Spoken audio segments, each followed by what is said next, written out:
ओम शांति। 4 अप्रैल 2026। बाबा की महावाक्य। मीठे बच्चे, अल्फ और बे को याद करो तो रमणीक बन जाएंगे। बाप भी रमणीक है तो उनके बच्चे भी रमणीक होने चाहिए। प्रश्न। देवताओं के चित्रों की कशिश सभी को क्यों होती है? उनमें कौन सा विशेष गुण है? उत्तर। देवताएं बहुत रमणीक और पवित्र हैं। रमणीकता के कारण उनके चित्रों की भी कशिश होती है। देवताओं में पवित्रता का विशेष गुण है, जिस गुण के कारण ही अपवित्र मनुष्य झुकते रहते हैं। रमणीक वही बनते जिनमें सर्वदैवी गुण है, जो सदा खुश रहते हैं। ओम शांति। आत्माएं और परमात्मा का मेला कितना वंडरफुल है। ऐसे बेहद के बाप के तुम सब बच्चे हो, तो बच्चे भी कितने रमणीक होने चाहिए। देवताएं भी रमणीक है ना, परंतु राजधानी है बहुत बड़ी। सब एक रस रमणीक हो नहीं सकते। फिर भी कोई कोई बच्चे बहुत रमणीक हैं जरूर। रमणीक कौन होते हैं? जो सदैव खुशी में रहते हैं, जिनमें दैवी गुण हैं। यह राधे कृष्ण आदि रमणीक है ना। उन्हों में बहुत बहुत कशिश है। कौन सी कशिश है? पवित्रता की। क्योंकि इन्हों की आत्मा भी पवित्र है तो शरीर भी पवित्र है। तो पवित्र आत्माएं अपवित्र को कशिश करती हैं, उन्हों के चरणों में गिरती हैं। कितनी उनमें ताकत है। भल सन्यासी हैं, परंतु वह देवताओं के आगे जरूर झुकते हैं। भल कोई कोई बहुत घमंडी होते हैं, फिर भी देवताओं के आगे अथवा शिव के आगे झुकेंगे जरूर। देवियों के चित्रों के आगे भी झुकते हैं, क्योंकि बाप भी रमणीक है तो बाप के बनाए हुए देवी देवताएं भी रमणीक हैं। उनमें कशिश है पवित्रता की। वह कशिश उन्हों की अभी तक भी चल रही है। तो जितनी इनमें कशिश है, उतनी तुम्हारे में भी कशिश होनी चाहिए। जो समझते हैं हम यह लक्ष्मी नारायण बनेंगे, तुम्हारी इस समय की कशिश फिर अविनाशी हो जाती है। सबकी नहीं होती, नंबरवार तो है ना। भविष्य में जो ऊंच पद पाने वाले होंगे, उनमें यहाँ ही कशिश होगी, क्योंकि आत्मा पवित्र बन जाती है। तुम्हारे में जास्ती कशिश उनमें है जो खास याद की यात्रा में रहते हैं। यात्रा में पवित्रता जरूर रहती है। पवित्रता में ही कशिश है। पवित्रता की कशिश फिर पढ़ाई में भी कशिश ले आती है। यह तुमको अभी पता पड़ा है। तुम उनके लक्ष्मी नारायण के ऑक्यूपेशन को जानते हो। उन्होंने भी कितना बाप को याद किया होगा। यह जो उन्होंने इतनी राजाई पाई है, वह जरूर राजयोग से ही पाई है। इस समय तुम यह पद पाने के लिए आए हो। बाप बैठ तुमको राजयोग सिखाते हैं, यह तो पक्का निश्चय कर यहाँ आए हो ना। बाप भी वही है, पढ़ाने वाला भी वही है, साथ भी वही ले जाने वाला है। तो यह गुण सदैव रहने चाहिए। सदैव हर्षित मुख रहो। सदैव हर्षित तब रहेंगे जब बाप अल्फ की याद में रहेंगे। तब बे की भी याद रहेगी और इससे रमणीक भी बहुत होंगे। तुम बच्चे जानते हो, हम यहाँ रमणीक बन फिर भविष्य में ऐसा रमणीक बनेंगे। यहाँ की पढ़ाई ही अमरपुरी में ले जाती है। यह सच्चा बाबा तुमको सच्ची कमाई करा रही है। यह सच्ची कमाई ही साथ चलती है 21 जन्म के लिए। फिर भक्ति मार्ग में जो कमाई करते हो वह तो है ही अल्पकाल सुख के लिए। वह कोई सदैव साथ नहीं देती। तो इस पढ़ाई में बच्चों को बड़ा खबरदार रहना चाहिए। तुम हो साधारण, तुमको पढ़ाने वाला भी बिल्कुल साधारण रूप में है, तो पढ़ने वाले भी साधारण ही रहेंगे। नहीं तो लज्जा आएगी। हम ऊंचे कपड़े कैसे पहने? हमारे मम्मा बाबा कितने साधारण हैं, तो हम भी साधारण हैं। यह क्यों साधारण रहते हैं? क्योंकि वनवा में है ना। अभी तुमको जाना है, यहाँ कोई शादी नहीं करनी है। वो लोग जब शादी करते हैं तो कुमारी वनवा में रहती है, मैले कपड़े पहनती, तेल आदि लगाती है, क्योंकि ससुर घर जाती है। ब्राह्मण द्वारा सगाई होती है। तुमको भी जाना है ससुर घर। रावणपुरी से रामपुरी अथवा विष्णुपुरी में जाना है। तो यह वनवा का रिवाज इसीलिए रखा है कि कोई भी अभिमान देह का व कपड़ों आदि का ना आए। किसको हल्की साड़ी है, दूसरे को देखते हैं कि इनके पास तो ऊंची साड़ी है, तो ख्याल चलता है। सोचते हैं कि यह तो वनवा में है नहीं। लेकिन तुम वनवा में ऐसे साधारण रहते हुए कोई को कितना ऊंचा ज्ञान दो, इतना नशा चढ़ा हुआ हो तो उसे भी तीर लग जाए। भल बर्तन मांजते रहो व कपड़ा साफ करते रहो। तुम्हारे सामने कोई आए तो तुम झट उनको अल्फ की याद दिलाओ। तुमको वह नशा चढ़ा हुआ हो और सादे कपड़ों में बैठ किसको नॉलेज देंगे तो वह भी वंडर खाएंगे। इनमें कितना ऊंच ज्ञान है। यह ज्ञान तो गीता का है और भगवान का दिया हुआ है। राजयोग तो गीता का ज्ञान ही है। तो ऐसा नशा चढ़ता है। जैसे बाबा अपना मिसाल बताते हैं। समझो हम बच्चों के साथ कोई खेल कर रहा हूँ। कोई जिज्ञासु सामने आ जाता है तो झट उनको बाप का परिचय देता हूँ।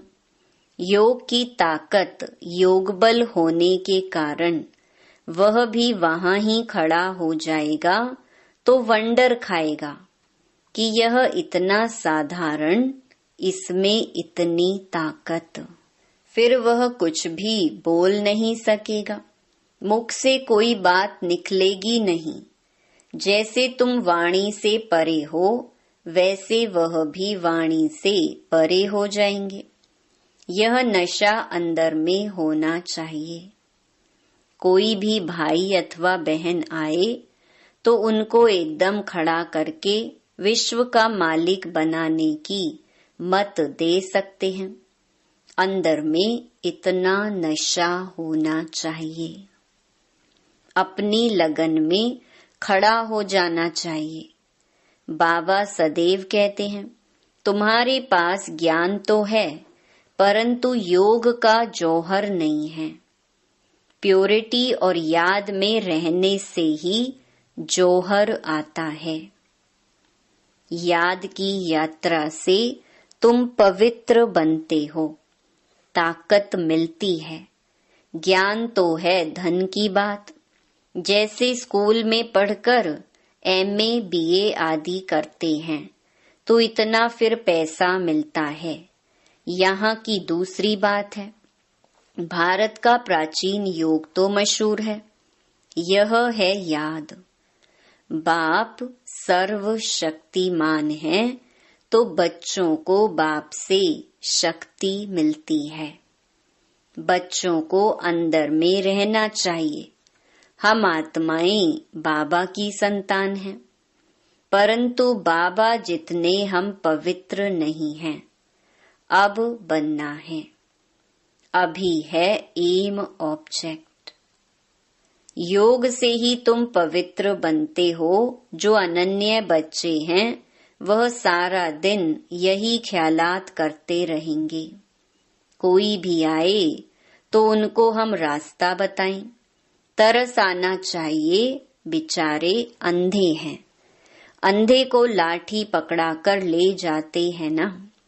यह सब अंधे हैं, ज्ञान चक्षु है नहीं। अभी तुम्हें ज्ञान का तीसरा नेत्र मिला है तो सब कुछ जान गए हो। सारी सृष्टि के आदि मध्य अंत को हम अभी जानते हैं। यह सब भक्ति मार्ग की बातें हैं। तुमको पहले भी पता था क्या कि hear no evil, see no evil. यह चित्र क्यों बना है? दुनिया में कोई भी इनका अर्थ नहीं समझते। तुम अभी जानते हो। जैसे बाप नॉलेजफुल है, तुम उनके बच्चे भी अब नॉलेजफुल बन रहे हो, नंबर वार पुरुषार्थ अनुसार। कोई कोई को तो बहुत नशा चढ़ता है। वाह, बाबा का बच्चा बनकर और बाबा से पूरा वर्षा नहीं लिया तो बच्चा बनकर ही क्या किया। रोज रात को अपना पोता मेल देखना है। बाबा व्यापारी है ना। व्यापारियों को पोता मेल निकालना सहज होता है। गवर्नमेंट सर्वेंट को पोता मेल निकालना नहीं आता है, ना वह सौदागर होते हैं। व्यापारी लोग अच्छा समझेंगे। तुम व्यापारी हो, तुम अपने नफे नुकसान को समझते हो।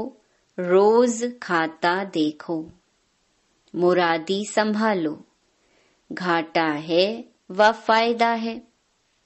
सौदागर होना। गायन है ना, बाबा सौदागर रत्नागर है। अविनाशी ज्ञान रत्नों का सौदा देते हैं। यह भी तुम जानते हो, नंबरवार पुरुषार्थ अनुसार। सब कोई शुरूढ़ बुद्धि नहीं है। एक कान से सुनते हैं फिर दूसरे से निकल जाता है। झोली में छेद से निकल जाता है, झोली भरती नहीं है। बाप कहते हैं, धन दिए धन ना खुटे। अविनाशी ज्ञान रतन है ना।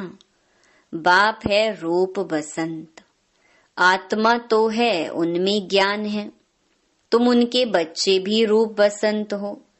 आत्मा में नॉलेज भरी जाती है, उनका रूप है। भल आत्मा छोटी है, रूप तो है ना।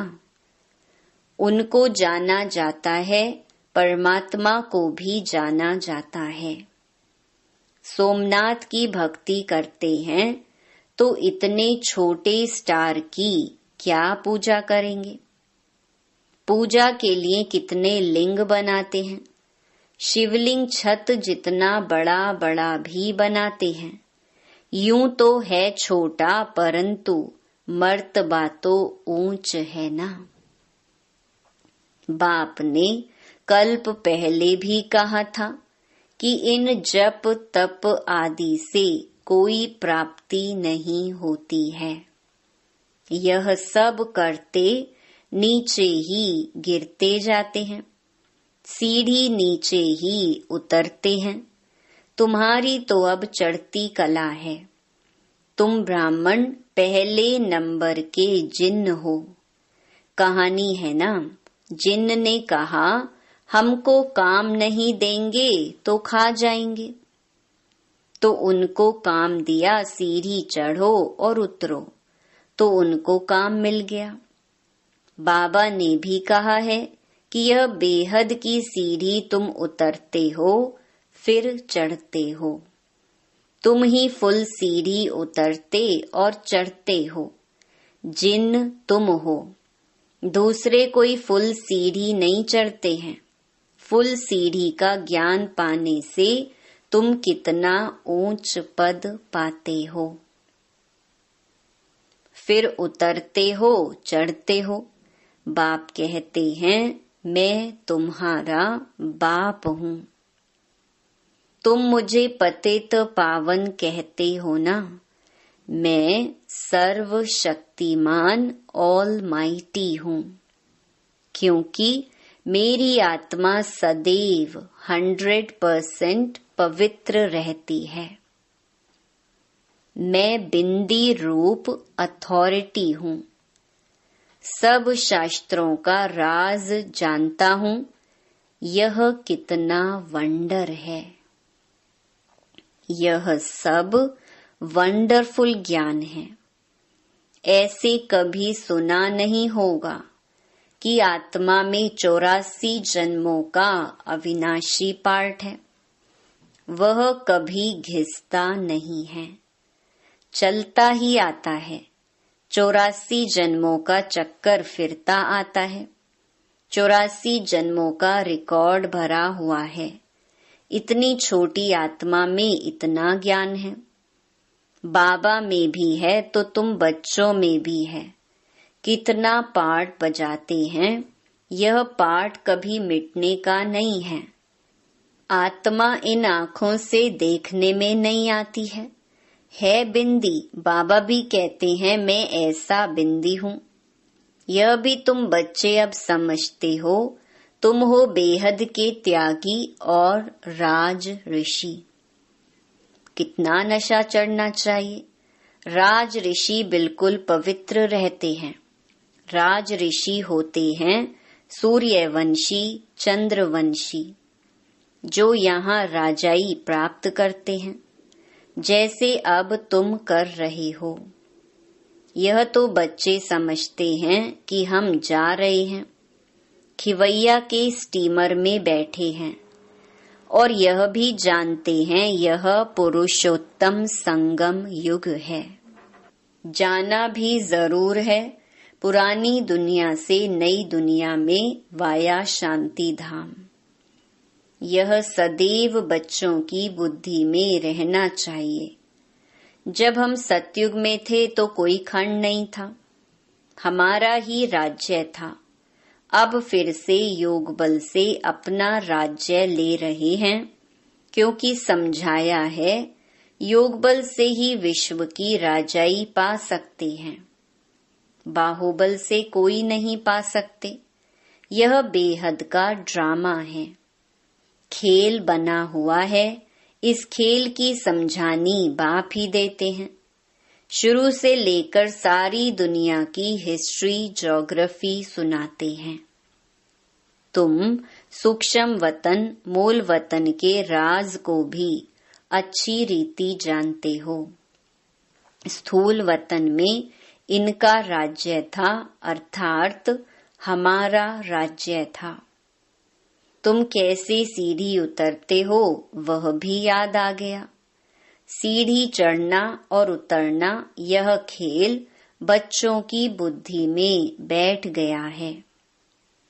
अब बुद्धि में है कि कैसे यह वर्ल्ड की हिस्ट्री ज्योग्राफी रिपीट होती है।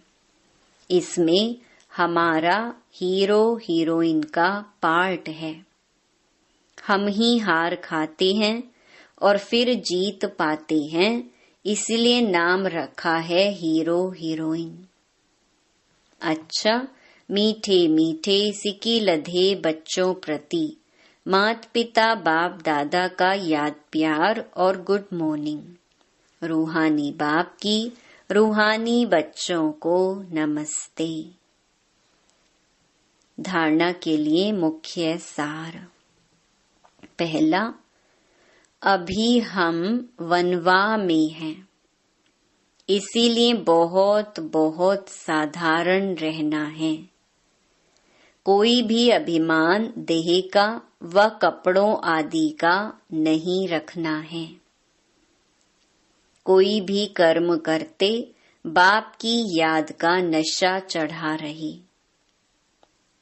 दूसरा, हम बेहद के त्यागी और राज ऋषि हैं, इसी नशे में रह पवित्र बनना है। ज्ञान धन से भरपूर बन दान करना है। सच्चा सच्चा सौदागर बन अपना पोता मेल रखना है। वरदान, स्वयं को सेवाधारी समझकर झुकने और सर्व को झुकाने वाले निमित्त और नम्र चित्त भव। निमित्त उसे कहा जाता जो अपने हर संकल्प व हर कर्म को बाप के आगे अर्पण कर देता है। निमित्त बनना अर्थात अर्पण होना, और नम्रचित्त वह है जो झुकता है।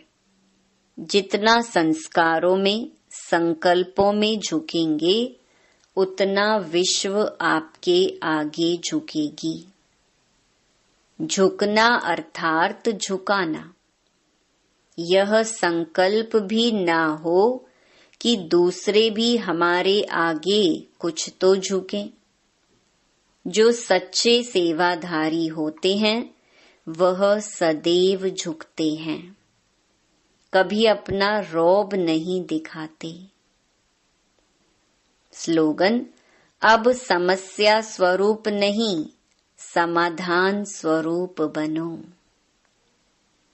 ये अव्यक्त इशारे महान बनने के लिए मधुरता और नम्रता का गुण धारण करो। आप महान आत्माओं का हर मनसा संकल्प हर आत्मा के प्रति मधुर हो, महान हो। जैसे बाप का स्वभाव सदा हर आत्मा के प्रति कल्याण व रहम की भावना का है, हर एक को ऊंचा उठाने का, मधुरता और निर्माणता का है। ऐसे अपना स्वभाव बनाओ। अगर तेज बोलने का, आवेश में आने का स्वभाव है तो यह भी ब्राह्मण जीवन में बहुत बड़ा विघ्न है। अब ऐसे स्वभाव का परिवर्तन करो। अच्छा, ओम शांति।